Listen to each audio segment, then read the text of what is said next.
Book 3, Chapter 46. Vidaratha counterattacks. Rama said, "Tell me what Vidaratha did after he got angry and left the ladies and the goddess, having said what he did, and went out from the camp."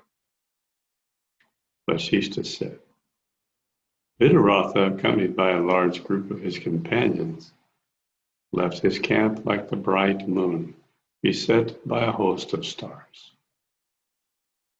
He was in armor and girt by laces and girdles. Dressed in his military clothing, he went forth amidst the loud war cry of sorrow to the vanquished, like God Indra going to battle. He gave orders to the soldiers and was informed of the battle array. Having given directions to his captains, he mounted his chariot. He was adorned with equipment resembling the pinnacles of mountains and beset by 5 flags, fringed with strings of pearls and gems, resembling a celestial car. The iron hoops of his wheels flashed with their golden pegs, and the long and beautiful shaft of the car rang with the tinkling of pearls which were suspended to it. It was drawn by long-necked, swift, and slender horses of the best breed and auspicious marks.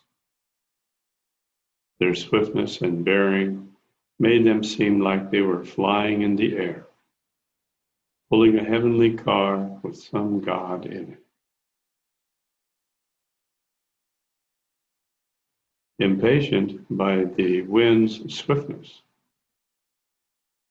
they spurned them with their back heels and left them behind, and sped forward of their bodies as if to devour the air, impeding their course. The car was drawn by 8 war horses with their names hanging down their necks like fans, and white spots or circles, resembling the discs of moon on their foreheads, and filling the 8 sides around with their horse neighing. At this time there arose a loud noise of the elephants, resounding like drums from the hollows of the distant hills. Angry soldiers raised a loud clamor and tinkling of their belted trinkets, and clashing of their weapons rang afar in the open air. The cracking of bows and the wheezing of arrows, joined with the jangle of armor, clashing against one another, raised a confused hubbub all around. Seeing and heard on all sides were the sparks of blazing fires, champions challenging each other, painful shrieks of the wounded, and the piteous cry of captive. The mingled sounds thickened in the air and filled its cavity and sides like with solid stone, as if one could clutch the noise in their hand. Clouds of dust blew so fast and thick into the air that they seemed to be the earth's crust, rising upward to block the path of the sun in the sky. The great city was hidden in the dark womb of the spreading dust. Just like an ignorant state of man is covered in darkness by the rising passion of youth. Burning lights became as dim as the fading stars of heaven by daylight, and the darkness of night became as thick as the devils of darkness gathered their strength at night.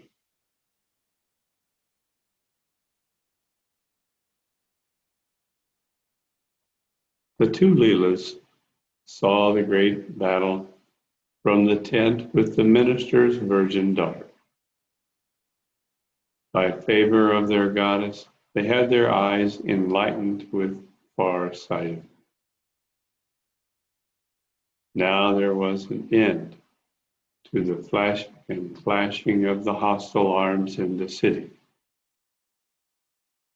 Just like the flash and crash of undersea fires are put to an end by the all-submerging floods of the universal divinity.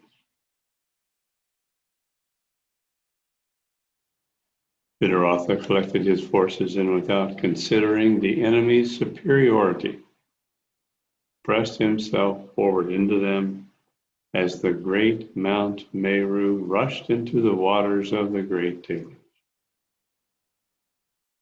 Now the twanging of the bowstrings emitted a clattering sound, and the enemy forces advanced in battle array like bodies of clouds with rainbows amidst them. Many kinds of missiles flew like falcons in the air. Black steel waved with a dark glare.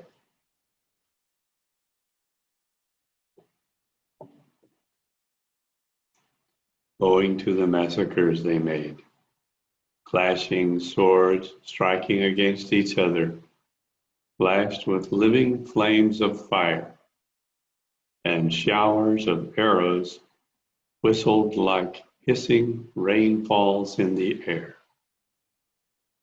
Two-edged saws pierced the bodies of the warriors, and the flinging weapons hurtled in the air, clashing and crashing upon each other.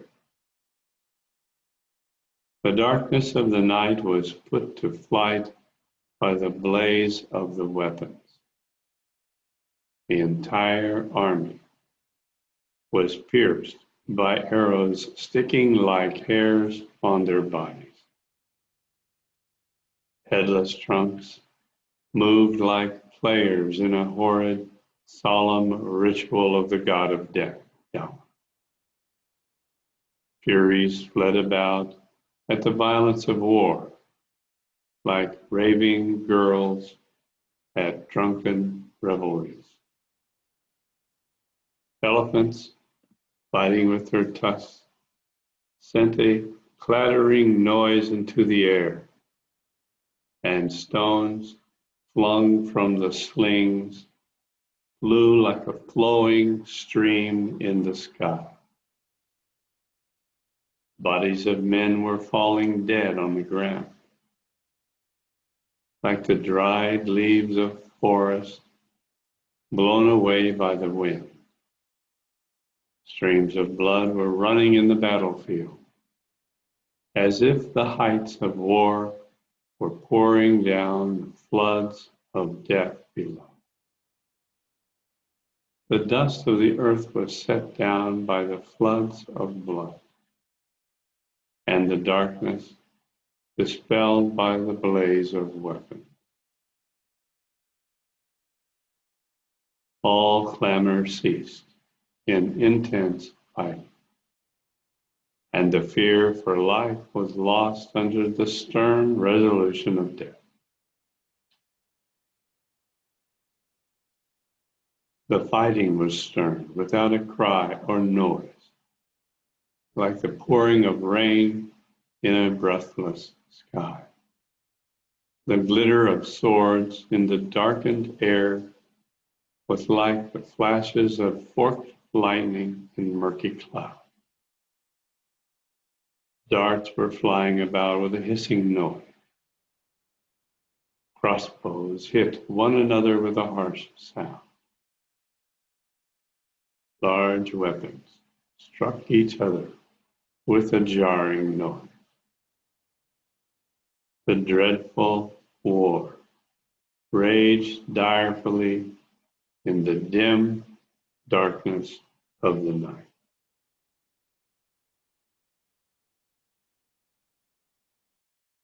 Chapter 47.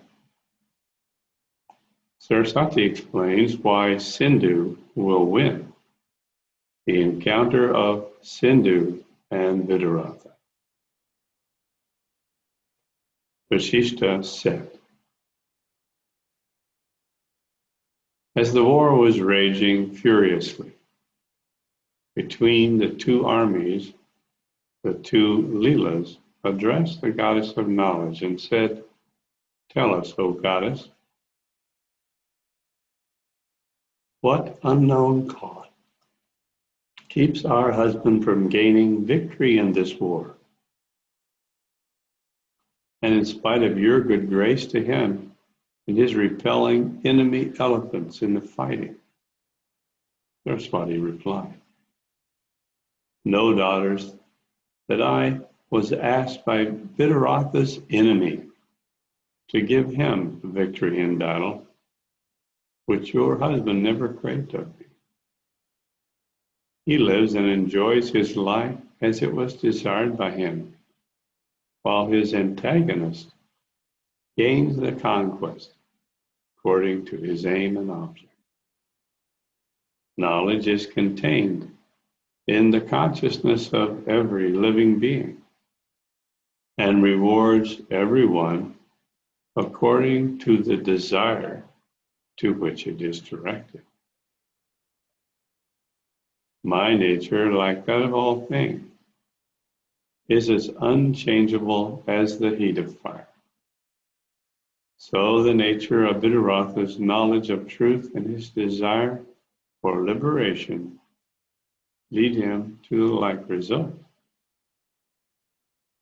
The intelligent Leela will also be liberated with him, but not the unintelligent one, who by her nature is still unprepared for the highest state of bliss. Vidaratha's enemy, the king of Sindhu, has long worshipped me for his victory in war. Therefore, the bodies of Vidaratha and his wife must fall into his hands. O girl, you will also have liberation like hers in the course of time. But before that, this enemy of yours, the king of Sindhu, will reign victorious in this earth. Vasishta said, as the goddess was speaking in this manner, the sun appeared on the rising hill to behold the wonderful sight of the forces fighting. The thick mist of night disappeared, like the enemy Sindhu host, and left Vidaratha's forces to glitter like stars at the approach of night.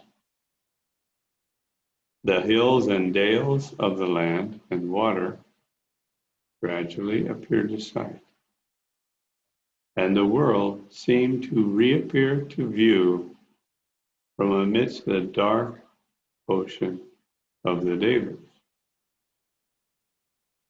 The bright rays of the rising sun radiated on all sides like streams of liquid gold, and made the hills appear as they did the bodies of warriors besmeared with blood. The sky seemed like an immense field of battle, stretched over by the radiant rays of the sun.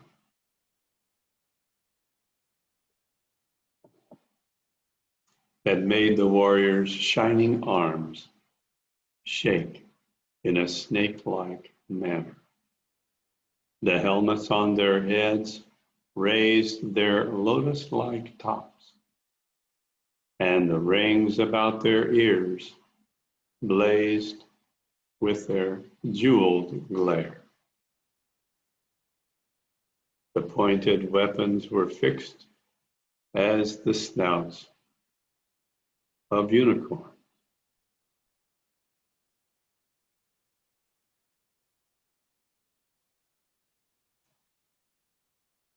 And flying darts fled about like butterflies in the air.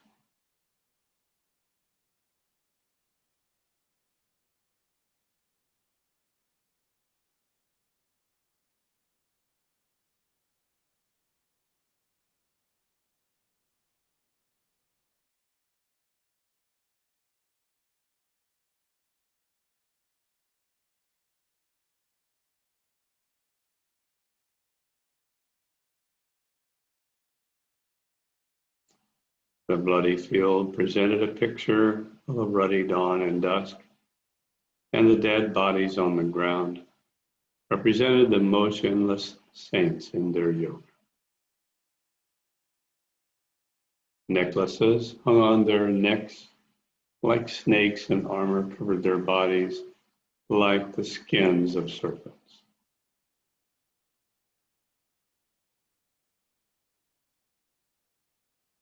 Flags were flying like crests of vines on high, and the legs of warriors stood like pillars in the field. Their long arms were like tree branches, and the arrows formed a bush of reeds. The flash of weapons spread like a green meadow all around, while their blades blazed with the luster of the long-leaved kitaka flowers. The long lines of weapons formed like rows of bamboo and bramble bushes. Their mutual clashing emitted sparks of fire like clusters of the red ashoka flower. We have a question on verse 10. Why a war is wonderful? Wonderful sight of the forces lighting its quarter. Wonderful. Well, this war, as all the wars that we're going to be reading about in the Yoga Vasishtha, is the experience that we all go through in the balancing of our karmic traces. Sometimes the balancing of karmic traces is pretty mundane. It's just kind of like a low roar going on constantly in the background. We just tend to ignore it. But occasionally, it's a little more exciting.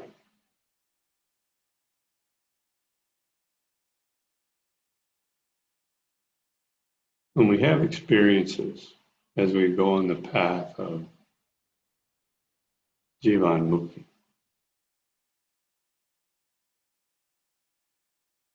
we should know that almost all the experiences that we have are the experiences of karmic trace balancing. Even fantastic experiences like visions of celestial beings,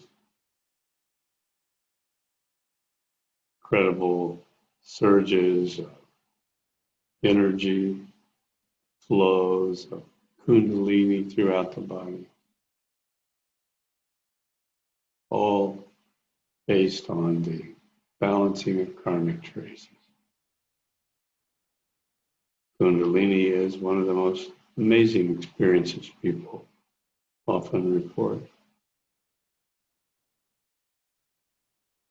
The chakras spinning off their impurities, creating strange, radiating,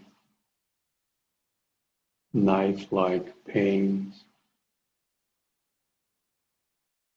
as if there's something inside the body trying to get out by stabbing the body with long knives.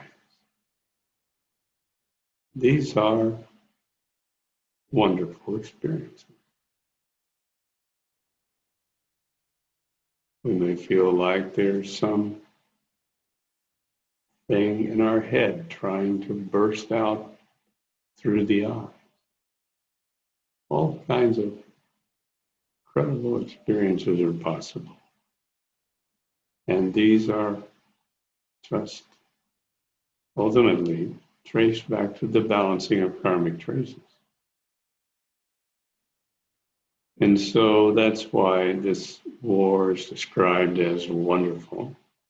Because when we have these kinds of experiences, we mean we find ourselves in wonder of what is going on.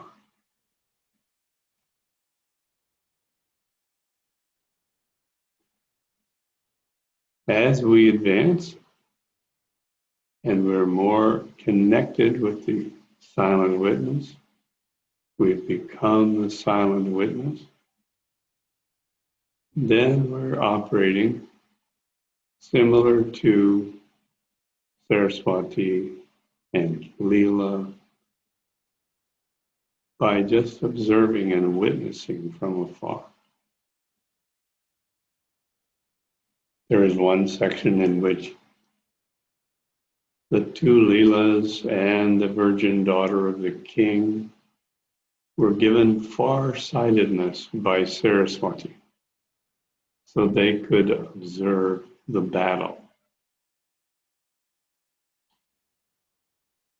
And this is also an experience that can arise. We may be granted temporary connection with the silent witness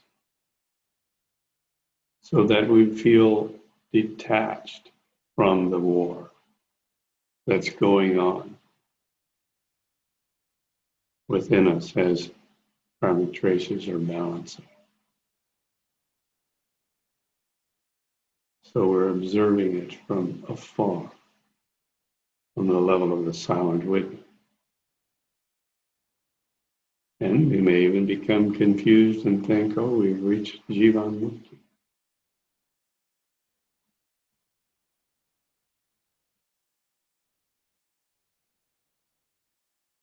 But there's a difference between the experience of the balancing of karmic traces before Jivan Mukti and after Jivan Mukti.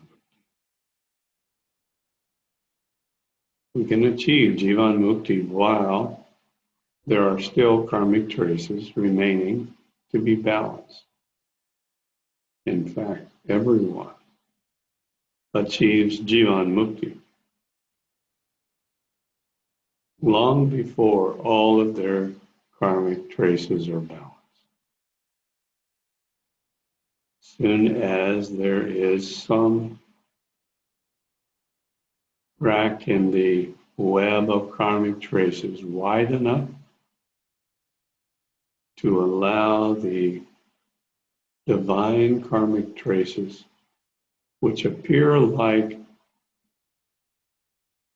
light in the field of vision, to shine through.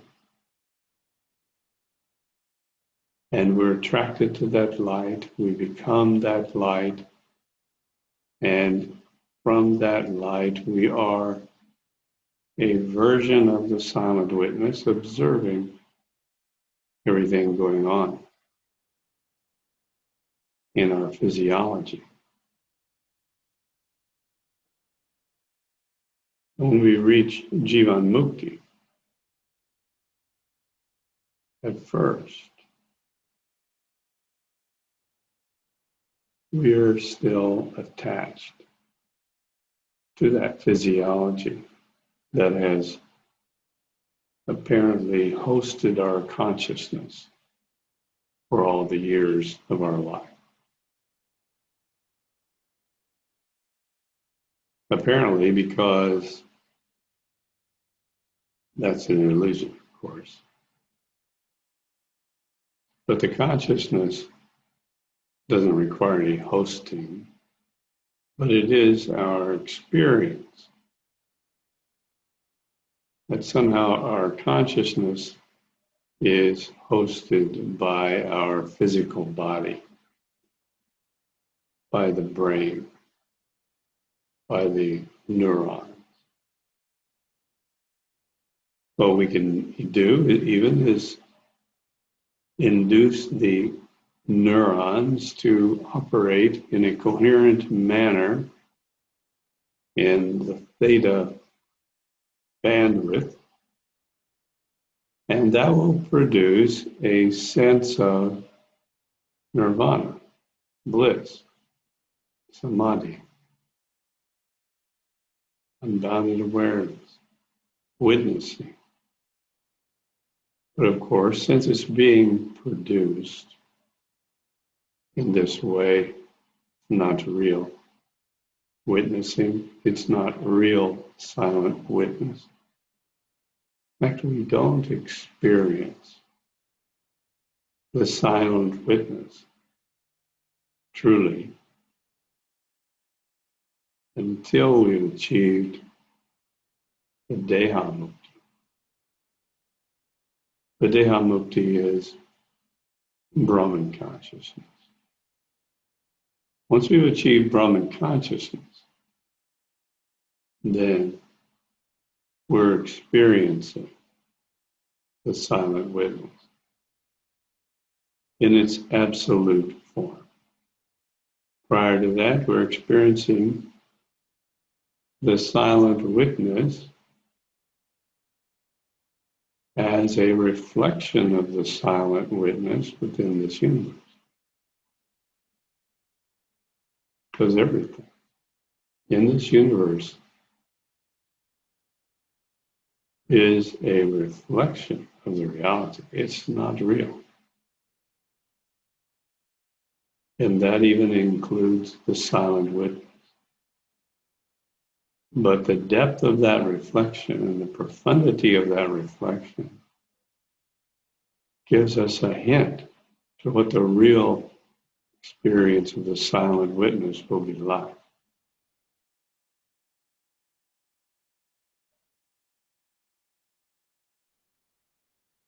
The real experience of the silent witness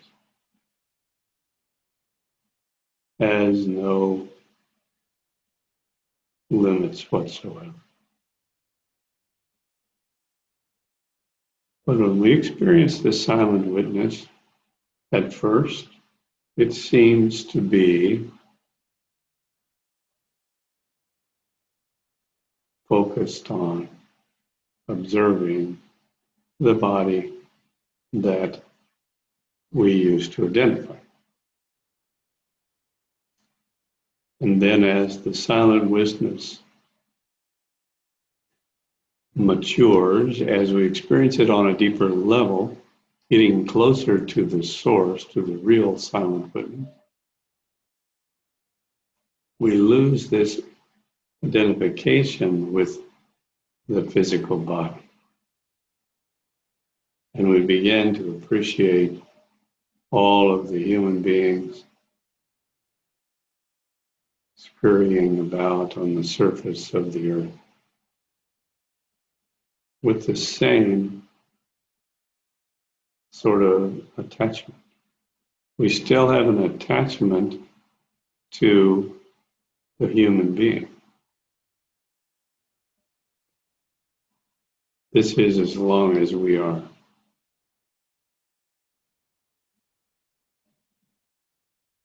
still operating within the physical universe. Our physical body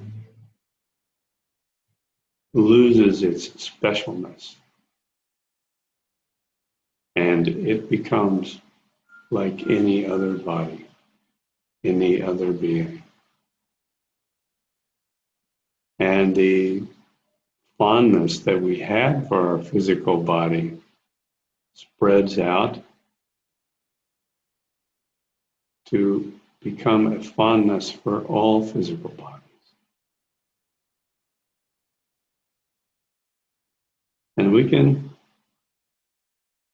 take the perspective of any of those physical bodies.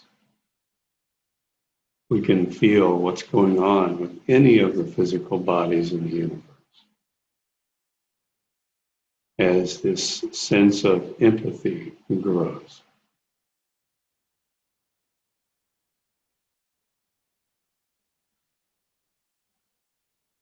But at some point, the lines, the features, the individuality of each physical body blurs, and we're simply witnessing the pulsations of life on the physical earth. Like watching from a tall building, the people scurrying around on the street below. People lose their individuality. They are a flow of humanity. And then humanity loses its specialness, and all life takes on the quality that humanity used to carry. And so as we go deeper and deeper into the silent witness, our perception becomes more panoramic, more all-encompassing, until literally we are observing the entire universe in one glance.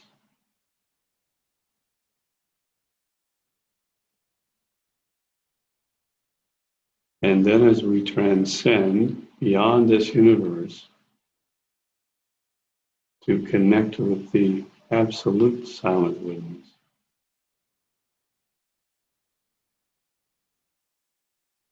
we witness trillions of universes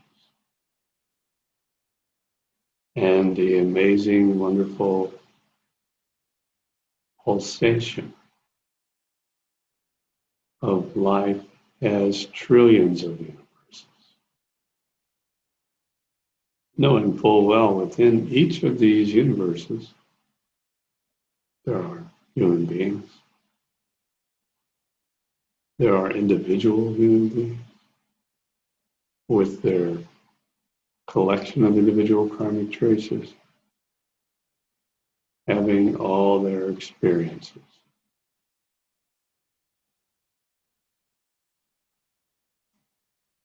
So these wars that we're reading about are helping us to gain this kind of far-sighted perception, which comes from transcending to deeper levels of the silent witness while we're engaged in this reading. That helps us to have a productive session of balancing knowledge constructs, which exist in the monomaya kosha.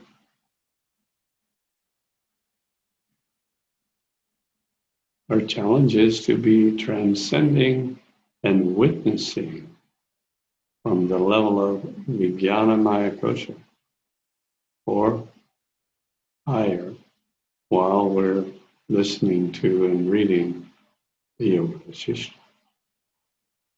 Then we gain maximum benefit. But often we're not transcended to that level. So there's great benefit in studying Yoga Vasishtha again and again.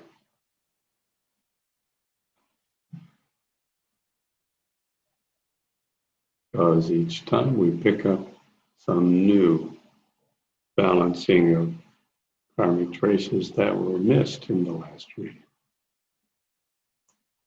Due to our level of transcendence, not being at that Vijnanamaya Kosha level.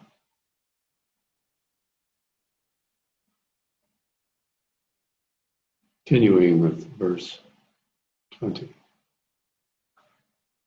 Bands of spiritual masters, siddhas, were flying with their leaders away in the air to avoid the weapons that were blazing with the radiance of the rising sun,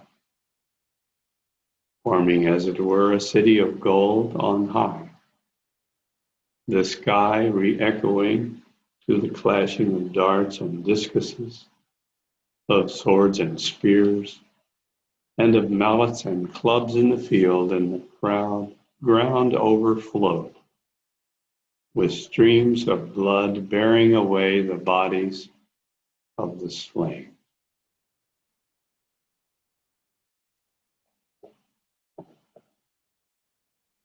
The land was strewn with crowbars, lances, and spears, and with tridents and stones on all sides. Headless bodies were falling hideously, pierced by poles and spikes and other instruments of death. Above, the ghosts and demons of death were making a horrible noise, and below, the shining chariots of Sindhu and Viduratha moved with a loud rumble.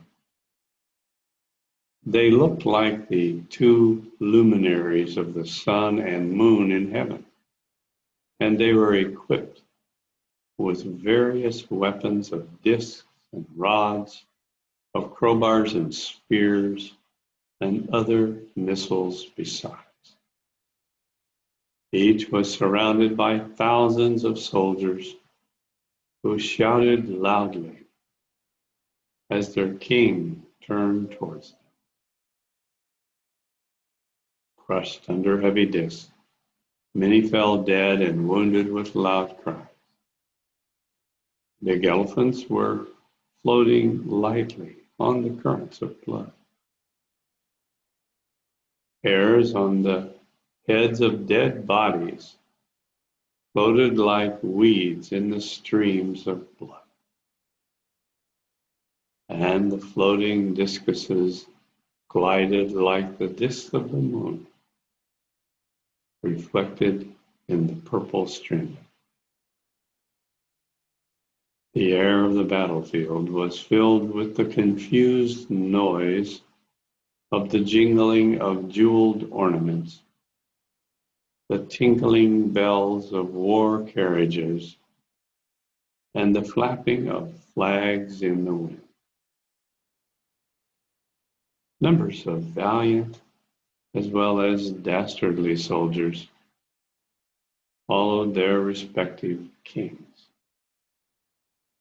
some bleeding under the spears of Kuntas, and others pierced by the arrows of archers. Then the two kings turned their chariots in circling rings amid the phalanxes, armed with all sorts of destructive weapons. Each confronted the other with his arms, and having met one another face to face, commenced showering forth his arrows with a pattering sound of hailstones. They both threatened one another with the roaring of loud surges and clouds. Their rage, the two lions among men, fired their arrows at each other. They flung their missiles in the air in the form of stones and mauls, and some faced like swords, and others headed as mallets. Some were sharp-edged discs, and some curved as battle axes. Some were pointed like pikes and spears, and others had forms like bars and rods. Some were shaped like tridents, and others as bulky as blocks of stones. These missiles were falling as fully and as fast as rocks hurled down from high by gusts of blustering hurricane.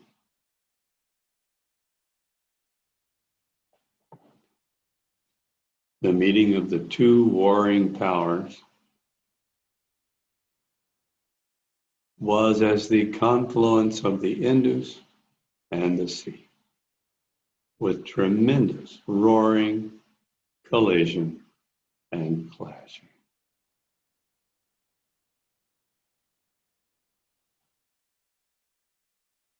Well, what is the meaning of all these various missiles that are flung at each other in the form of stones and mauls and swords and mallets and sharp-edged discs and battle axes and pikes and spears and bars and rods? Goodness, why all this detail? On one level, we're getting a glimpse into the process of sadhana. When we began this process of karmic trace balancing, we begin with an arrow, with one arrow. That arrow is our mantra. You see, arrows are symbolic of thoughts. And we begin this process by shooting a single arrow into the milieu of karmic traces. That's how we get started. Everybody gets started that way. And that arrow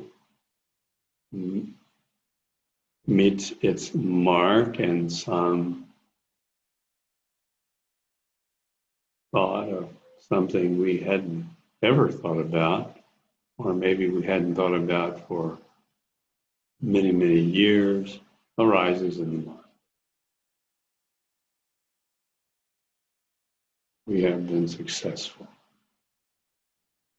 We have pierced one of the soldiers with our arrow, and he has cried out. That's what's happening when we meditate. We begin to appreciate these individual karmic traces literally like living beings. Of course, it's all illusory, but they appear like living life forms at times, and we are attacking them with our arrow of our mantra.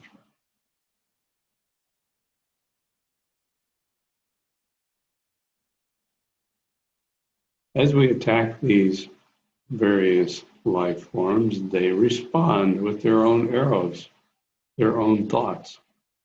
And we appreciate those thoughts arising in our mind. And then at some point, the ego becomes a little bit bored with the firing of arrows back and forth and yearns for something more exciting. So we are given some new technique. If we're given an advanced technique, we're giving another mantra, a more complex mantra. This mantra may be like a triple-headed arrow. Then we're giving the technique of sanyama, and sutra, and on and on. And each of these is represented as these missiles in the air that we're flinging at the warriors on the other side, which are our karmic traces.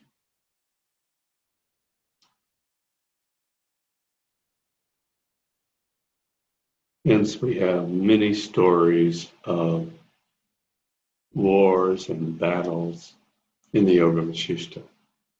Each one is valuable because it is balancing